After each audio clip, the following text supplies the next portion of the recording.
TV Digital, muito mais emoção.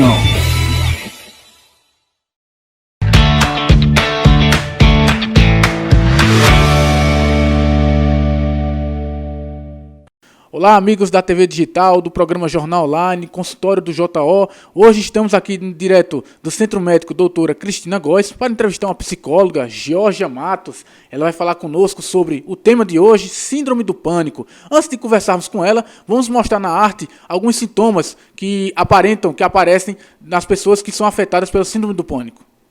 Entre os sintomas mais comuns que aparecem para quem tem a Síndrome do Pânico estão eles: dor ou desconforto no tórax, uma sensação de engasgo, vertigens, instabilidade postural ou desmaios, medo de morrer, medo de enlouquecer ou de perder o controle, sensações de realidade ou distanciamento do meio em que vive, agitação ou arrepios, náuseas, dores gástricas ou diarreia, falta de ar ou sensação de asfixia, tremores ou espasmos. Depois de vermos a arte, vamos falar agora conversar com a nossa psicóloga Georgia Matos, porque é um tema bastante importante, né, Georgia? E é um tema que tem sido visto com olhos assim mais cuidadosos, por conta principalmente da época da pandemia para cá. Isso mesmo. Bom dia, Ricardo. Bom dia a todos. É um prazer estar aqui conversando com você. Obrigada pelo convite. Sim, o transtorno do pânico, agora nessa época da pandemia, né, quando nós tivemos a pandemia, ela foi um transtorno que cresceu bastante, né, como sendo um transtorno de ansiedade, e as pessoas, nós estávamos numa época assim, bastante ansiosos. O transtorno do pânico deu uma crescida, assim, mas o bom, né, a boa notícia é que tem tratamento. Então, com um bom profissional, você pode sim ter uma vida boa, uma vida de qualidade e suprimir esses sintomas que fazem parte do transtorno do pânico. Bom, queria que você falasse agora sobre os principais sintomas que acarretam nas pessoas que acabam tendo síndrome do pânico. Certo. Para começar, eu vou diferenciar um pouquinho do que é o transtorno do pânico do ataque do pânico, certo? Porque muitas pessoas podem ter o ataque do pânico sem necessariamente ter o transtorno. Porque, por exemplo, uma pessoa que tem fobia social, que é aquela vergonha, aquela timidez crônica, sabe? Então, quando ela é levada a ter assim, um evento em que ela vai se expor ao público, ela pode sim ter um ataque de pânico por causa da timidez crônica, né, que é a fobia social, sem necessariamente ter o transtorno do pânico, certo? O transtorno do pânico, eu vou dizer agora os sintomas e vou diferenciar o transtorno da ansiedade. Aliás, o transtorno do ataque do pânico. Quando você tem um ataque de pânico, você sente o coração bater mais rápido, tem uma sensação de taquicardia, tem um calor, começa a sentir um calor extremo ou um frio extremo, né, calafrios, o coração fica palpitando, você sente um sufocamento, falta de ar, sensação de que vai ficar sem respirar, tremores, pode sentir também parestesias, que é você sentir formigamento, ou então dormência nas extremidades ou no braço. Aí a pessoa fica com a sensação de que vai morrer, fica com medo de morrer, medo de que está acontecendo uma coisa mais grave, com a sensação de que vai perder o controle. Então, tudo isso caracteriza o ataque do pânico. E o que caracteriza o transtorno do pânico?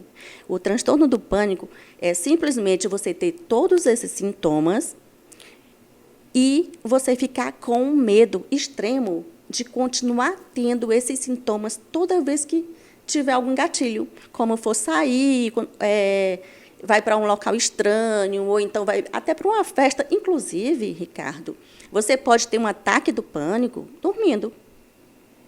Isso caracteriza o transtorno do pânico. Isso pode ser, de repente, de um sonho e você acordar e ter esse ataque do síndrome do pânico? Aí você falou de gatilho. Um sonho, você pode, sim, acordar e ter um ataque do pânico. Mas, para se caracterizar o transtorno do pânico, é indiferente. Tanto faz você estar sonhando ou não. Para ser transtorno do pânico, você tem que ter um ataque do pânico do nada. Simplesmente você está caminhando na rua não teve não aconteceu nada de diferente, você não avistou um cachorro, você não avistou alguma coisa que te cause um medo, do nada, você tem um ataque de pânico. Isso é o transtorno isso caracteriza o transtorno do pânico, sabe? Porque o transtorno do pânico, você tem aquele medo, aquela ansiedade inesperada, que surgiu do nada. Mas, por exemplo, se você tem uma fobia de aranha, ou uma fobia de barata, fobia de medo de elevador, e você tem aquele ataque de pânico por causa desses fatores, por causa desse evento em específico ali, você teve só um ataque de pânico. Para caracterizar o transtorno do pânico, o seu ataque do pânico tem que vir do nada, sem você esperar. Às vezes você acorda no meio da noite, sem ter sonho, sem nada, com um ataque de pânico. Aí, sim, caracteriza o transtorno do pânico. Desculpe, a questão genética de, por exemplo, pai passar para filho tem a ver com a questão do síndrome do pânico ou é mais a questão natural mesmo da pessoa? Existe alguma questão genética que pode influenciar na síndrome do pânico? Tem 3 questões que podem influenciar na síndrome do pânico. É o temperamento. Se ela é uma pessoa assim, mais negativa, uma pessoa mais ansiosa, ela tem... É um fator que influencia, sim, em ela ter uma predisposição para ter o transtorno do pânico. Não só o temperamento, mas também a genética. Se os seus pais, né, ou pai, ou mãe, ou até parentes, tiverem ou depressão, ou tiverem algum dos transtornos de ansiedade, predispõe também a pessoa a ter apresentar, né, um transtorno do pânico. E outra coisa é o fator ambiental. Porque se for uma pessoa que tem uma vida muito, por exemplo, muito corrida, ela é muito cobrada, ou então aconteceram traumas na vida dela, estressores na vida dela. Então, são os 3 fatores, o ambiental, o temperamental e o biológico. Todos os 3 podem contribuir para que a pessoa venha a ter um transtorno do pânico. Bom, então, como a gente falou no começo, a síndrome do pânico ganhou muita atenção desde a época da pandemia. Queria saber de você, Georgia, se a questão da pandemia ainda pode influenciar em casos atuais de síndrome do pânico, mesmo já tendo a questão da vacinação, a ONU já declarando que não é mais uma ameaça mundial, mas ainda pode existir algum caso que tenha ligação com a pandemia do novo coronavírus? Pode sim, viu?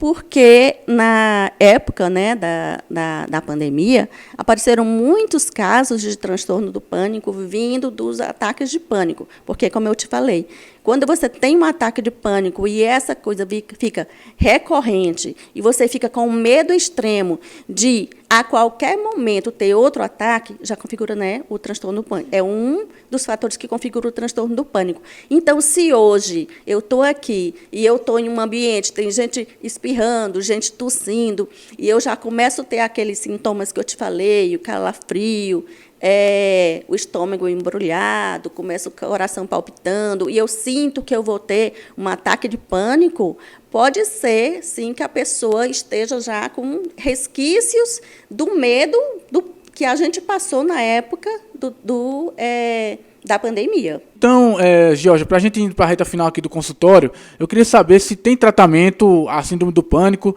e se tem tratamento, como pode ser feito? Sim, tem tratamento, o tratamento é feito na clínica, né? É feito todo um estudo da pessoa, a história dela, tudo que vem acontecendo, primeiro para a gente identificar se é um transtorno do pânico, sim. E eu trabalho com terapia cognitivo-comportamental. A gente tem todo um protocolo para ser utilizado em clínica para as pessoas que têm o transtorno. E a pessoa consegue, sim, ter uma vida de qualidade, né, longe desse problema. Mas tem algumas coisas que a pessoa que tem um ataque de pânico na rua, ela pode fazer para minimizar aquele ataque ali, aquela situação ansiogênica ali na rua. Porque um ataque de pânico, ele dura de 5 a 20 minutos. Então, não é pouco, né?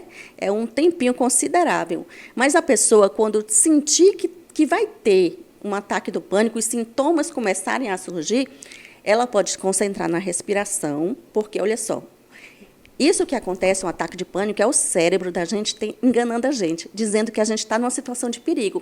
Mas você pode enganar seu cérebro também, dizendo que não, nós não estamos em situação de perigo. Como você pode fazer isso se você estiver numa rua, e no meio da rua, e precisar de imediato relaxar? Respiração. Você faz a inspiração lentamente, contando até 3, segura a respiração, contando até 6, e depois expira lentamente, contando também até 3 ou até 6. Repete isso 3, 4, 5 vezes até você se sentir melhor. É um jeito de você enganar seu cérebro, de você dizer para o seu cérebro, não está acontecendo nada. Outra coisa que você pode fazer também, distração. Você começa a contar os carros que estão passando na rua, você conta as árvores, você procura alguma coisa que seja assim. Ou você vai estar contando, está verificando quantas cores tem em vermelho no ambiente que está aqui na minha frente. Você vai fazendo a técnica da distração para poder você esquecer esses sintomas que estão presentes nela e se ligar mais ao ambiental, ao que está fora. Meditação também pode ajudar? Tem a medicação, eu não sou... Meditação.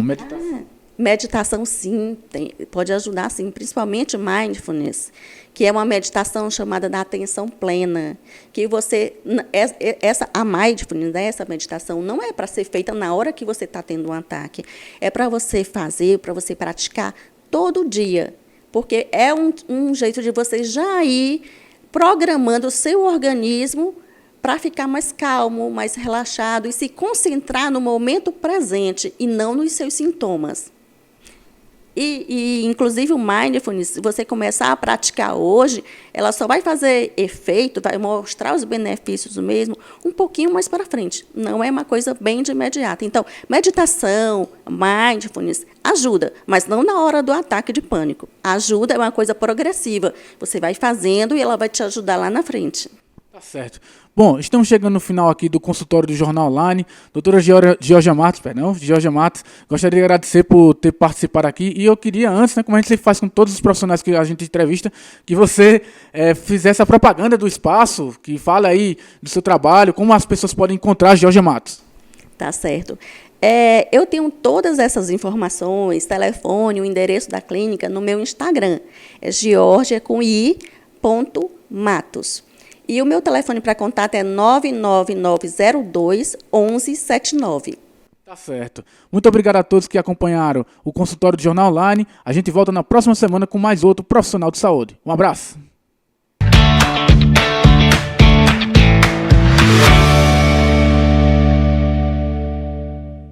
TV Digital, muito mais emoção.